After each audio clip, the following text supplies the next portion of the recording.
welcome everybody to Pace Rewind. I'm Tara Bernstein. And I'm Katie Healy. It's time to rewind into Pace Athletics.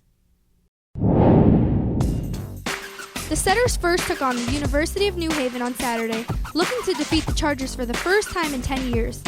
The Setters dropped the first two sets and looked as if they'd have to wait another year to try and beat their conference rivals.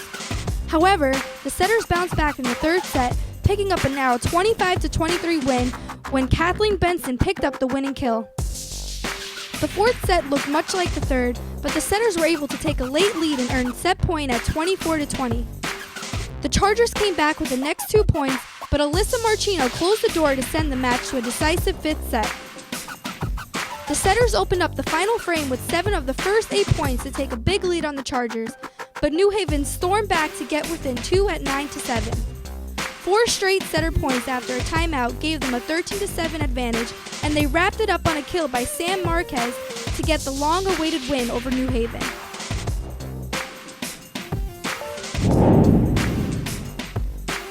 Pace returned home on Friday to host Southern New Hampshire University, but things did not go as planned as the Penman game away with a 3-set victory. Sydney Lecker hit well in the match and led the team with 10 kills, while Rebecca Italiano kept her conference lead with another 25 digs.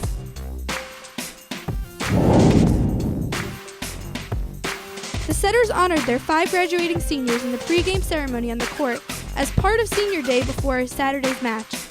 With the playoffs on the line, Pace hosted Franklin Pierce, ranked second in the NE10 in Saturday's regular season finale. Saturday's matchup featured plenty of action as both teams worked hard to finish the season with a win. A great back-and-forth first frame closed out with an attack error by the Ravens, putting the Setters up 1-0 in the match. Midway through the second set, Franklin Pierce won 5 of 6 points to take a 15-10 lead. The Ravens kept control of the game and evened the match with a 25-17 win. The Setters bounced back to take an 11-5 lead in the third set after a kill by Macy Danker. The Ravens took the next 3 points, but the Setters turned it around for another 6 in a row for a 17-8 edge. The Ravens made a late push, but the Setters held on for a 25-17 win and a 2-1 lead in the match. Pace trailed Franklin Pierce 21-15 late in the fourth stanza. They then took 9 of 11 points to earn match points with a 24-23 lead, but the Ravens were able to keep the match going with back-to-back kills. After the Setters tied it at 25-25, the Ravens took the final 2 points to send the match to a fifth and final set. Franklin Pierce came out firing in the final game, taking an 8-2 lead before the team switched sides. The Setters fought back to get as close as 12-9, but the Ravens closed it out with 3 straight points to earn the victory in one of the most competitive matches at the Goldstein Fitness Center. Freshman Claudia Fontenay had a career day on Saturday, netting 25 kills and 23 digs. The Pace football team concluded its season on Saturday when they took on St. Anselm College during the NE10 Conference Championship weekend. The Setters found themselves in a big hole early on in the second quarter as they went down 29-7. Special teams hero Jameer G came up with another big play, returning a punt 61 yards down to the Hawks' 27-yard line to set up another score for Pace. From 3 yards out, Marquise Pickering took the handoff and scampered to the right corner of the end zone for the score. On the very next drive, St. Anselm's Ryan Monette fumbled the ball, and Tyler Owens was able to recover and give the Setters another chance to score before halftime.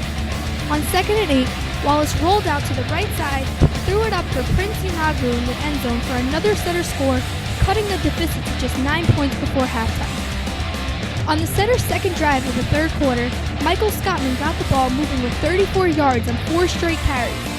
Wallace then called his own number and broke out for a 42-yard run for another Pace touchdown, getting the Setters within 2 points.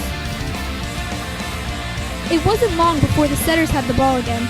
On the third play of the Hawks' next possession, Matthew Corey intercepted the pass at midfield and set Pace up on the 38-yard line. The Setters were unable to get to the end zone, but a 32-yard field goal by Nick Fontes gave the Setters a 30-29 lead. The Hawks responded with a field goal to take the lead back on their next drive, and a late pick-six led to the Hawks getting on for a 39-30 win over the Setters in a highly competitive matchup. Delaney Wallace finished the game with a career high of 177 rushing yards, while Michael Scottman added 119. The Setters combined for a season-best 398 yards on the ground. The swimming and diving teams kept rolling this weekend after a hot start to the new season. The men's and women's teams faced off with the College of Staten Island on Friday, then they traveled up to SUNY New Paltz on Saturday. The men's team swept its meets this weekend to stay undefeated, while the women defeated Staten Island at home on Friday, but fell to New Paltz on a Saturday. Nianjong Liu continued his impressive rookie season by winning 5 of 6 events, coming in second in a race for just the first time this season. Among his 5 wins were a record breaker in New Paltz Elting Pool.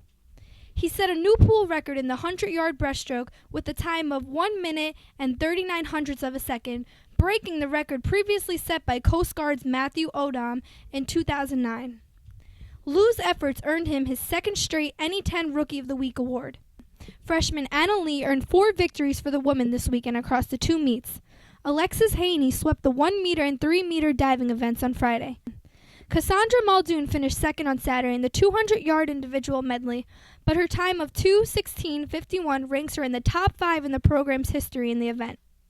The men's basketball team competed in the ECC NE10 Challenge at Queens College this weekend. The Setters season opener was forced into overtime when they played tournament host Queens College to a 67-67 tie after regulation. Queens opened the extra period with 5 straight points for a 72-67 lead. Victor Justino scored the first 4 points of overtime for the Setters, but a pair of free throws still left them down by 3. With just 34 seconds left, Shelton McKell drained a 3 to keep the Setters' hopes alive by getting them within 2, but Queens made a pair of free throws to put the game out of reach.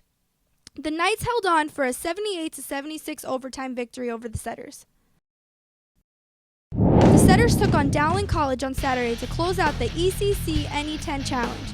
Pace trailed for much of the first half, falling behind by as many as 13 points at 36-23. Kyle Pearson then made a 3 to kick off a big run for the Setters. Another 3 by Peterson cut Dowling's lead down to 5, and a pair of free throws late in the half by McKell got the Setters within 2 at 38-36 heading into the break.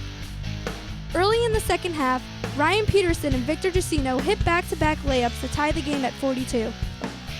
Peterson then gave the Setters the lead with another 3 on their next possession. The teams traded the lead back and forth until the Setters took it for good after a pair of layups by Austin Mafanya put them up 49-48 with just under 14 minutes to play.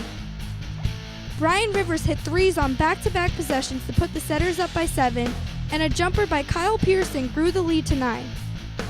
Down the stretch, Mike DeMello made a trio of free throws to keep the game out of reach and give Coach Matt Healing and the Setters their first win. Pearson led Pace with 17 points, while Mofanya recorded his first double-double as a Setter with 10 points and 12 rebounds in the win. The women's basketball team hosted the NE10 and ECC Challenge at the Goldstein Fitness Center this Saturday and Sunday, taking on LAU Post and NYT to open the season. The Setters showed no mercy in the first half of Saturday's matchup. Uni Scher imposed her will just over a minute in, picking up a steal and drawing a foul on layup for a 3-point play. Scher's big first half continued midway through the second period. After a pair of free throws, she came down the court again to sink a jumper. She scored her 6th point in a minute with another jumper on the next Setter possession and led all scorers with 13 points as the Setters took a 41-18 lead into halftime. Scher scored her final 5 points early in the third after scoring all of them within 30 seconds. She drew another 3-point play on a layup with 7 minutes and 10 seconds to play in the third and sank another just 30 seconds later to give the Setters a commanding 50-24 lead. We head to the fourth where the Setters' lead dropped to just 11 points with 8 minutes to play. Rachel Dortch made a jumper to end a 7-point run for the Pioneers, and the Rubin sisters combined for the next 6 points for Pace to help them hold on for a 71-56 win.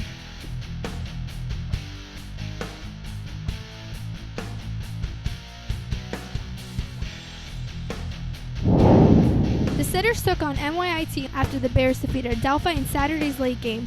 The Setters held an 8-7 lead before Alexandra Monteleone nailed back-to-back 3s and 8 straight points to put the Setters up 16-7. Jacqueline Oskim closed out the quarter with a 3 just before the buzzer for a 21-11 edge after 1. Late in the second quarter, Christina Rubin hit a tray to give the Setters their largest lead of the game at 16 points. A back-and-forth third quarter concluded with the Setters holding on to a 14-point lead after Christina Rubin's layup gave them a 58-44 lead. In the fourth, the Bears rallied to cut the deficit down to just 6 points. With just under a minute left, Gabby Rubin drained a huge three to nearly ice the game for the home team. Her sister, Christina, made a pair of free throws with under 20 seconds left, and the Setters held on for a 74-65 victory. Christina Rubin's 19 points helped cap off a perfect opening weekend for the Setters. That's a wrap for this week. We'd like to thank everybody involved in Pace Rewind. I'm Tara Bernstein. And I'm Katie Healy. Thanks for watching. Catch you next week.